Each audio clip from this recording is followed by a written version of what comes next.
My name is Eric Christie, and I have been a licensed home inspector for over 8 years. I have a degree in mechanical engineering that helps me in my inspection business. I am a member of several professional organizations, and I am also a certified professional inspector through INTRNACHI and the state of Texas. The agenda for today is as follows. I will cover some background in what metal framing connectors are, their purpose, and where in the International Residential Code the requirements can be found. I will present some gold nuggets of information for everyone to take away from the presentation. In this slide, metal framing connectors are certainly required in new construction, but should also be used in remodeling or structural additional to a residential structure.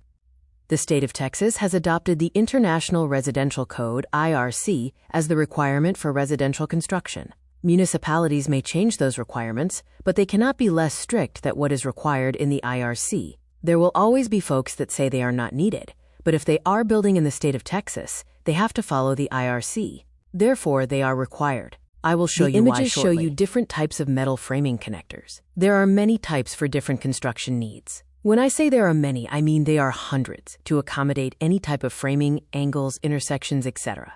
All the metal framing connectors have holes in them for nails to be driven into them. The manufacturer's installation instructions require a specific size nail to be driven into all the holes. Screws may also be used, but only those approved of by the connector manufacturer. This slide shows the source materials for how we answer the questions. The source is the International Residential Code, or IRC. The latest version is the 2024. Municipalities can use the most recent or another version, but it can't be farther back than what the state has adopted. Additionally, the Texas Department of Licensing and Regulation, TDLR, licenses plumbers, electricians, and HVAC contractors. There is no license for builders, general contractors, or framers. Just a note to be safe, just licensed trades. Ask for their license number and look it up at TDLR and make sure they have an active license.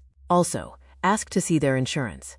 If they are going to be doing work at your property, have them get you an updated proof of insurance with your name on it. That way, any damages paid for will be paid to you and not the person who caused the damage. So now we know what a metal framing connector is, but what does it do? What is its purpose in a structure? Connector positively connect components together. They prevent unwanted movement, ensure consistent construction to resist external forces.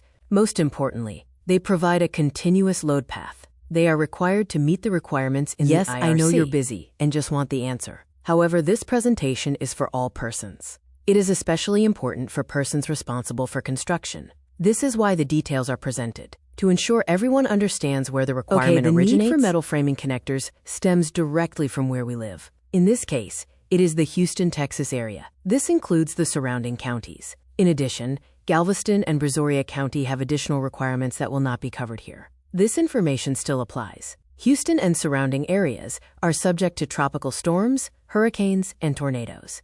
As such, the area is listed with an exposure classification B. The actual text for that is urban and suburban areas, wooded areas, or other terrain, with numerous closely spaced obstructions having the size of single-family dwelling or larger. Because of our location, the wind speed category is 150 miles per hour. Yes, you read that right. 150 miles per hour. This diagram is directly from the IRC. It is grainy because the image in the PDF is not very clear. It can be seen in the design wind speed map that Houston is between the coastline and the 140 miles per hour line. This is why our wind design speed is 150 miles per hour.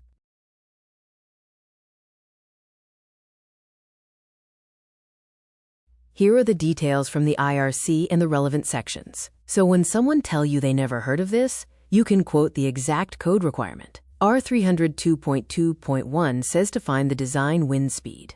We determined that to be 150 miles per hour. In addition, a continuous load path shall be provided to resist uplift forces in section R802.11. There is the phrase I showed earlier, continuous load path. R602.3.5 requires the braced wall panels for exterior walls that support roof rafters or trusses shall have framing members connected with one of the following. Number 2 is absolutely key here. Where uplift forces at the top of wall exceed 100 lbf, installing approved uplift framing connectors to provide a continuous load path from the top of the wall to the foundation. The lbf acronym is pounds of force. That continuous load path keeps getting reiterated, and the word shall is being used. That means it is mandatory. Now we jump to section R802.11, roof tie uplift resistance. Roof assemblies, this means all of the roof. The roof covering, decking, and framing. These assemblies shall have uplift resistance in accordance with Section R802.11.1 and R802.11.2. Please note that R801.11.2 does not apply because the design wind speed exceeds 115 miles per hour. The design wind speed is 150 miles per hour.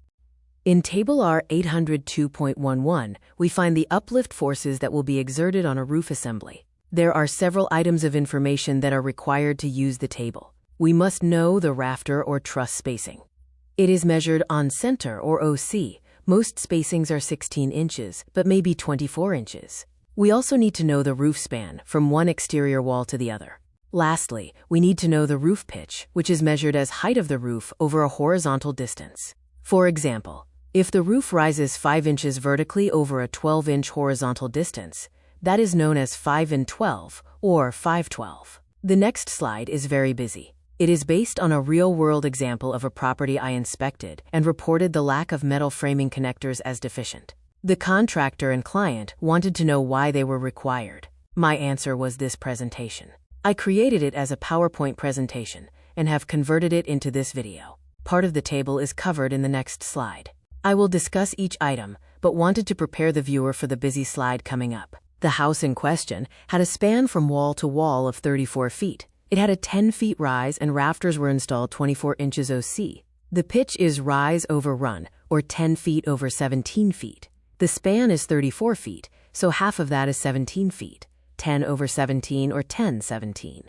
In the table, we find the 24-inch OC row on the left. Next to that is our roof span column. This house is 34 feet, so it is between the 32 and 36 feet.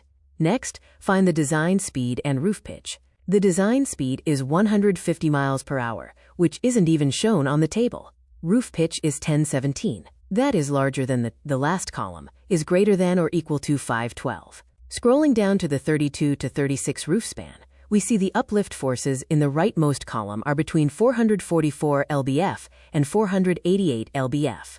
Remember from Section R802.11, Item 1, uplift force cannot exceed 200 lbf. If it does, metal framing connectors are required to provide a continuous load path.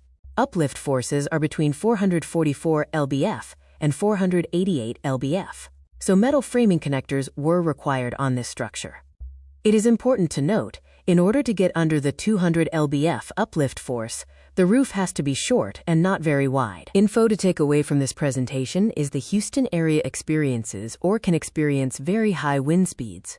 These high wind speed can generate large uplift forces on a roof assembly. If those forces exceed the 200 lbf limit, the framing connectors are required. 488 lbf over a 20-foot-long roof edge is 9,760 pounds of uplift. We would need to hang 2 four-wheel drive crew cab standard bed pickups off the edge of the roof to prevent the roof from lifting in a 140 miles per hour wind. A 150 miles per hour wind might lift the 2 pickup trucks. If you have questions, please email me at info@boxerinspections.com. Have a good day.